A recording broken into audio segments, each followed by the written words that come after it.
to the show. This week's FailRace versus the community was B-Class European cars, and we start at the Hockenheim short circuit, a track that I very much like racing for versus the community. Often produces plenty of close racing because there are so many places to overtake around this track. I had been lucky and with the random grid had started on pole with my Ferrari Testarossa as the rest of the field all squabbled for positions around the first couple of corners. My Ferrari had phenomenal straight line speed. This thing was ridiculously quick in a straight line. But it lacked the grip through the corners, and it wasn't long before I was coming under threat from the Lamborghini Miura behind me. I tried to hold it around the outside and just couldn't do it, didn't have the grip. A Lamborghini was playing it risky on the exit of that corner, very easy to run wide there and end up in the gravel. He got away with it though, and then sadly, as everybody else was side by side further back, all manner of lag went on, and the Lamborghini ended up on his roof. I ended up playing in the in the dirt, and the Volvo was alright. Unfortunately, yeah, for the second week in a row, we had some real lag problems, as the rest of the field all gets through, and all side by side, etc. I have to go to the pits with a badly broken car. Yeah, I don't know what was going on with the lag on this one. The game was not happy for this first race. This was what was now, I think, sort of mid-ish pack early on, and the MG was going to go for an impressive double overtake. a little bit, what's the word for it? Cautious, I think, from the BMW's front there, and then the BMW and I think that was an Alpha had a bit of, again, another slightly laggy coming together. I don't know what was going on with this one today. It was just being temperamental, which is a shame. As I said, this track's normally good for some close racing, but it did put out a few cars early on with some strange laggy spikes going on. A couple of laps later, and things were pretty close further back. At this stage, I believe this is 4th, 5th and further back. The Aston Martin trying to find its way past the BMW. Both of them end up out of position. The Jag gets a much better run onto this back straight, but can't really do anything about it, as the two cars in front are blocking the entire track. The Alfa Romeo is getting involved as well now, trying to get up the inside through this corner. Jag's trying to do the brave, trying to do the spectacular around the outside. It's very hard to go around the outside there. You would have to go around the outside of both corners, really, if you're going to get a move done. And yeah, that's not easy. There are a couple of very quick corners there that they're a bit of a pain. The Jag then has a big dive into the hairpin. BMW leaves the door wide open. The Jag's just not quite got the brakes, can't quite get it stopped in time as they run up towards the final couple of corners. BMW defends well. That's my favourite overtaking spot into the second to last corner here. You can catch so many people out that just don't think about it.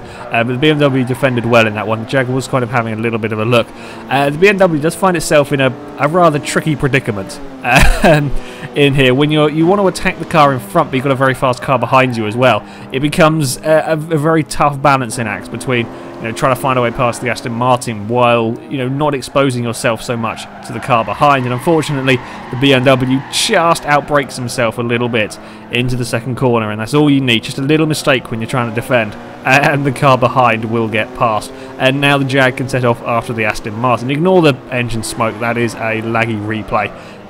Again, it's just something that Forza does from time to time. And now the Jag is having a look at the back of the Aston Martin, trying to get the pass done. Again, if you can get fast through this corner, great overtaking opportunity into this next hairpin. The Jag is not quite close enough, has a little bit of a think about it, but isn't close enough to get up the inside. And now the BMW has got to worry about the Alfa. At the front, and this was the top three, MG was trying to find a way past a Volvo that had been leading, and the Volvo just put a wheel on the grass, and that was enough to let the MG around the outside. Good overtake from the MG there. It was a ghost car. No, I lied. Ghost car was leading. Look, ghost headlights. Don't ask. Again, who knows? Forza is just liking to play weird games with me. The ghost car led into turn 1 as the Volvo practically pushed the MG down the start-finish straight. Ghost car has fallen to 4th now. Up towards the second turn, Volvo is having a look at the inside, but can't quite do it. I'm not sure if that's getting on two wheels on its own, or if that's perhaps a little bit of lag again going on there. And now the Volvo has got to worry about the BMW behind them. These two carried on a race for most of the entire 8 laps of this one. I think these guys continued to fight over what was effectively 4th place. Jag got up the inside, just couldn't quite stop his car. Good cutback there from the Aston Martin. And no matter what the E-Type did, he could not find a way past as they come in towards the final corner, trying to go around the outside. You might be able to cut back to the inside on the final corner and get a good exit. Problem is, the Aston Martin had just that little bit more straight line speed. Straight line speed is not massive around Hockenheim Short. You know, you really want a good handling car, but it was just enough to make it a real pain for the Jag to try and get past. This was just behind those two. Sayat had a poor start, being involved in some of the scraping early on, and was working his way back through the field and caught up to the Alpha, trying to get past. Doesn't quite have the straight line speed into turn 1. As they come through turn 1, the Alpha must have had a bad exit. I'm not quite sure how he ended up so far on the inside. Goes very, very defensive into the second corner. Doesn't matter. The Sayat goes all the way around the outside through there. That's another very good overtake to go around the outside of turn 2 there. He's got to be careful though. We know the Alpha was a little bit quicker, and down this back straight the Alpha could try coming back at him into this next corner, but it is not quite close enough. The Sayat does end up running a little bit wide. Unfortunately for the Alpha, he doesn't quite have the grip to really make the most of it, so the Sayats can hold on to the position. As we headed on to the final lap, the MG had pulled a small lead out at the front of this race. It was second place though that was much more interesting, with a better run through the first corner. BMW gets to the inside of the Volvo. Volvo tries sticking around the outside. It might have worked had he not just got it a tiny bit sideways out on the curbs, and that was enough to cause problems. I think the Volvo was probably the quickest car out of this lot in a straight line. As you see, he's right back on the boot of the BMW, but just doesn't quite have the grip coming up towards this next corner, and then there's nothing really you can do about it. This final section here is all about the corners really, and it was to be the MG that would take the victory. Fairly comfortable margin. The other cars weren't too far behind him though. As you see, they're battling as they headed towards the line. In the end, it was close between them, but the BMW did hold off the Volvo.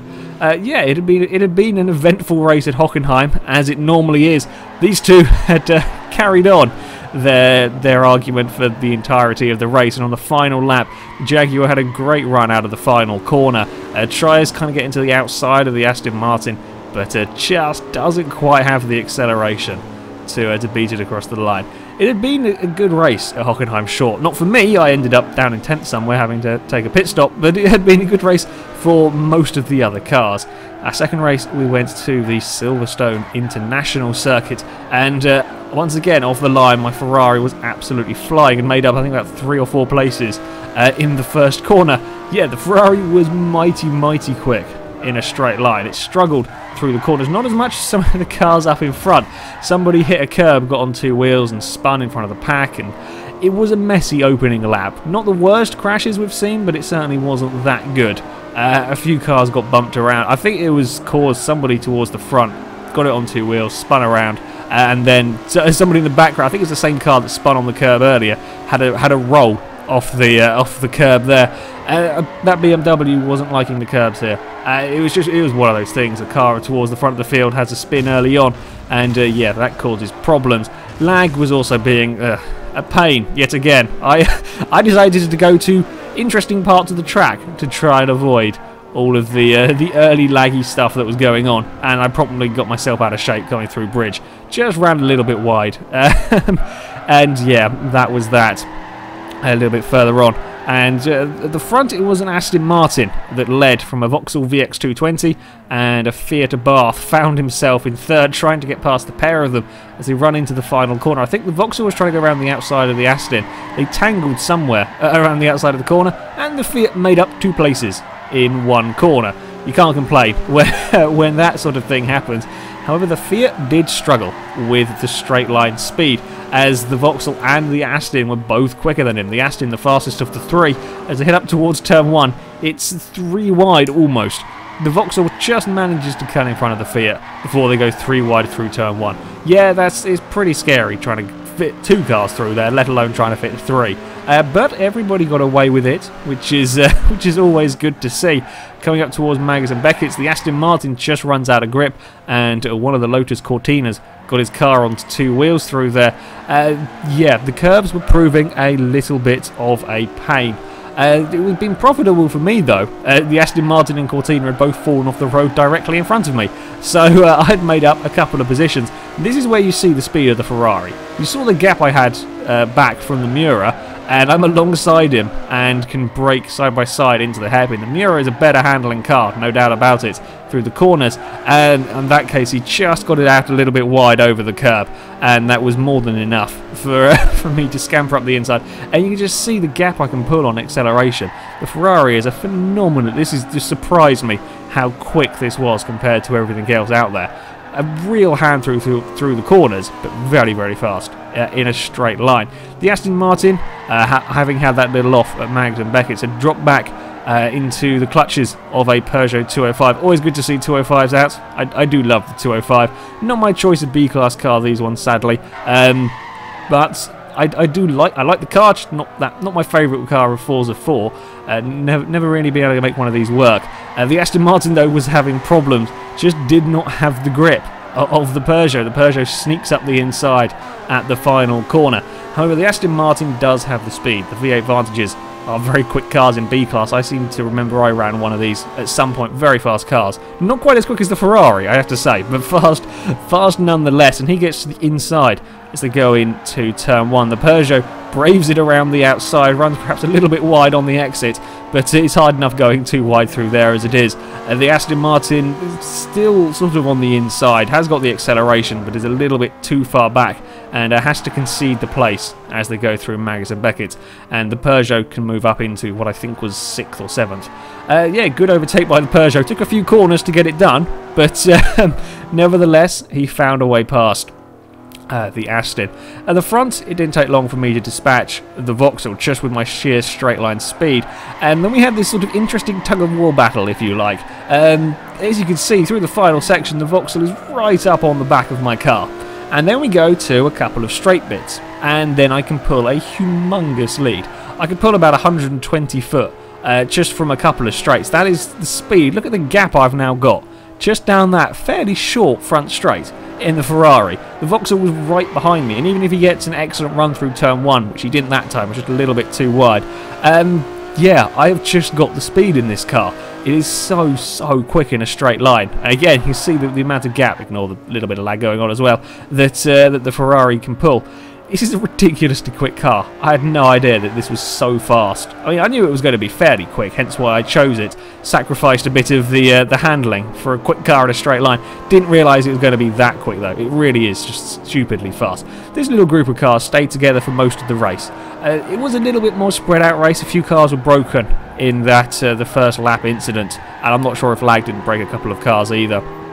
But this group was probably the closest on track aside from the lead bunch, and the Aston was still fairly close to the Peugeot, but the Aston Martin was yet again struggling with grip, and is almost a carbon copy of the manoeuvre the Peugeot did for the Cortina here. Gets up the inside out of the final corner. The Aston was just struggling for grip, just running wide, getting a little bit sideways, and just couldn't put all the power down.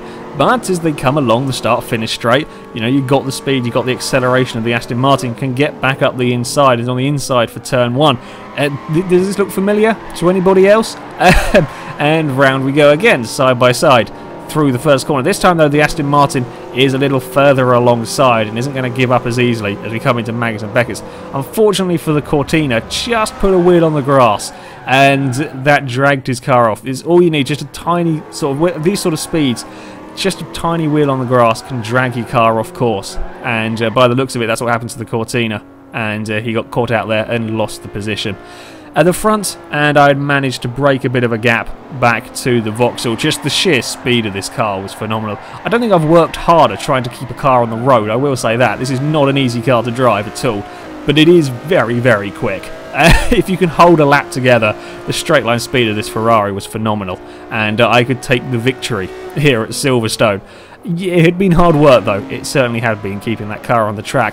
Second place was a little bit closer though, and the closing couple of laps the Lamborghini Miura had caught up to the VX220 as they go side by side through bridge. That's a pretty brave manoeuvre, tried to go there. Well done to the Vauxhall for holding it around the outside. A little bit of contact, but they got away with it unscathed.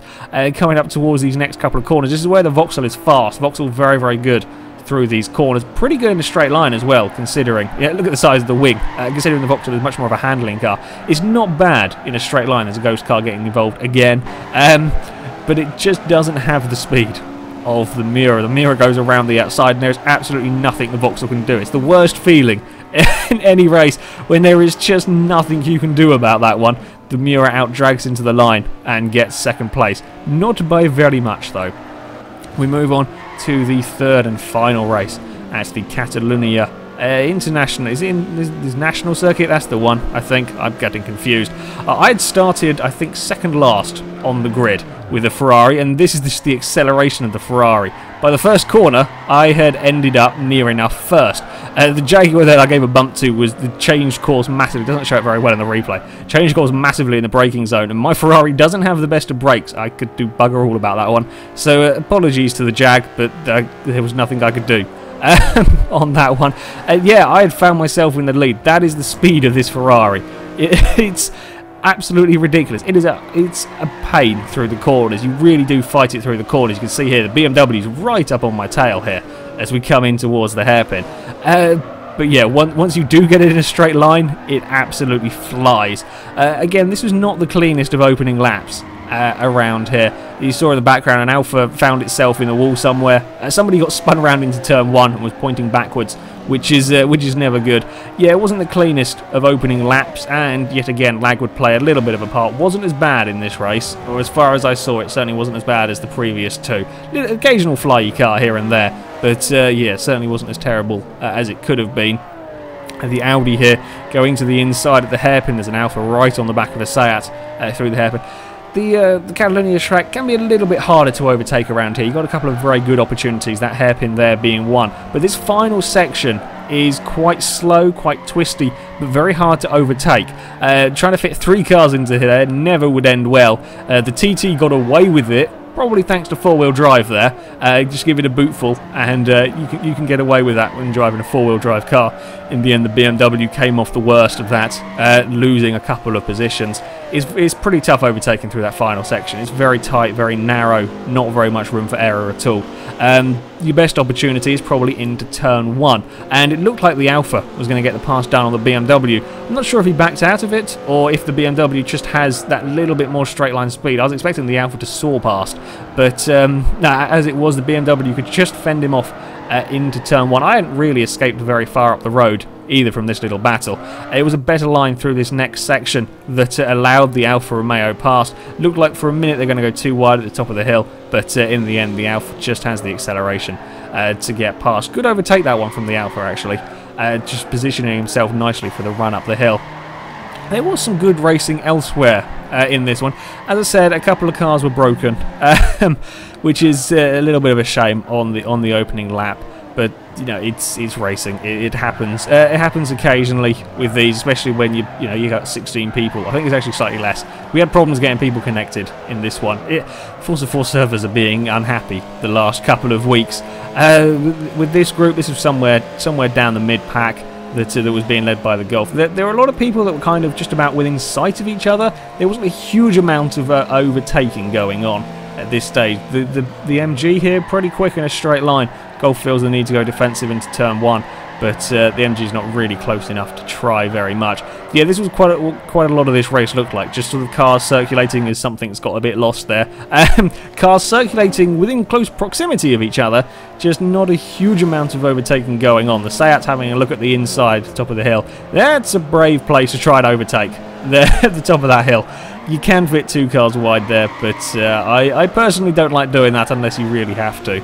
At the front, and the Alfa Romeo was right behind me. It was a similar story to the previous race. I would pull a huge gap down this front straight. You saw how close the Alfa was on the final corner, and I could pull 120 foot, which is pretty big when we're talking about B-class cars on a track. This isn't the longest straight down the front of this course, and even with me outbraking myself into turn 1, I still had a safety margin back to the Alfa. That is the speed I had in the Ferrari. Really very, very quick car here. But the Alfa was considerably better through the corners. I was struggling with just not enough grip in my Ferrari. So as we go through the tight sections, the Alfa would catch right back up, gets much better drive through that chicane. However, he can't out-drag me into the next corner. I can go defensive and just sit kind of defending. I'm not sure where the Alpha's going on that one. It still gets a terrible run out of there. And if I can defend through this next section, the Alpha is really limited to what he can do. This is where the Alpha is so much quicker than me, but as I said, it's not an easy place to overtake in this final section. It's a bit tight, it's a bit twisty, a bit narrow in places. None of these are really that good of an overtaking opportunity. The Alpha's kind of having a look, but you're never likely to overtake there unless you're already a long way, sort of alongside. The Alpha can get a very good run out of the final corner, and even with me going a little bit sideways, there's still nothing he can do about it. I can just put my foot down, and I'm long gone by the time we get to the first corner. So provided I didn't make any mistakes, I was feeling fairly confident. This group, as I said, stayed fairly close for a lot of the race. The MG, though, did surprise me by managing to find a new place to roll. Haven't seen a car roll on that curb before. I've rolled many cars and seen many cars roll. I've not seen that curb roll a vehicle over. That's a new one for me. Well done on rolling that. Yeah, I've not seen a car roll at that curb before. That's an interesting MG. That must fall over very easily at other places. Not many cars roll over at Catalunya National. As we came on to the final lap, it was still pretty much status quo here at the front. We had gradually been dropping the BMW. He had kept up pretty well for the first few laps, but in the last two, we had just pulled a little bit of a margin. And still, it was very much the same story going on here. I could pull a huge lead down the straight, and then the Alpha would catch me into the final corners. This time, though, he was a bit closer than on the last lap. I just got a little bit of oversteer on this corner. You just saw the back of my car twitching. It was enough to put me out wide. The Alpha has a go at the inside, and I don't have the grip to go around. I try my best to keep my car on the inside. Suddenly realised the gap is vanishing pretty quickly, and the Alpha has got the position. There is still a bit of a straight, but I know I don't have the grip through this final corner. I go for bravery, it doesn't quite pay off. I get oversteered through the final corner, put a wheel on the grass, and once you've done that, it's gone. And yeah, I have to settle for the second place. Great race between me and the Alpha there. BMW was never that far behind us either, if either of us had slipped up or if we tripped over each other. Yeah, good last lap overtake as well, that one. So yeah, it was 2 wins for the Italians and 1 win for the English. Where does 2-1 sound somewhat familiar for this? However, that is it for this FailRace versus the community. Unfortunately, a little bit of lag again, but it had been pretty good fun. There's quite a lot of close racing in this. The next versus the community shall be on Thursday the 26th of June. It shall start at 7 PM British summertime. We shall be having a go at Forza 5 this week. Let's see if the servers hold up better there. I will try and fight the Forza 5 on this one, and we are going to be running. It could be a little bit different this one. We're going to run B class open. You can run what you want in B class. However, your car must be fitted with drag tyres. You can run whatever size tyre widths you want, but the car must be fitted with drag tyres, which means that considering the race is going to be around 10 minutes, depending on how you build your car, how you tune your car, there may well be tyre conservation coming in to try and keep your tyres alive. It could be interesting. It could be terrible, but it could be interesting. So we're going to give that a go. If you want to sign up and take part in this event, then you can go to our forums. There will be a link in the description. Find the FailRace versus the community section, and there will be a sign-up thread in there. However, that is it for today. So thank you very much for watching, and until next time, goodbye.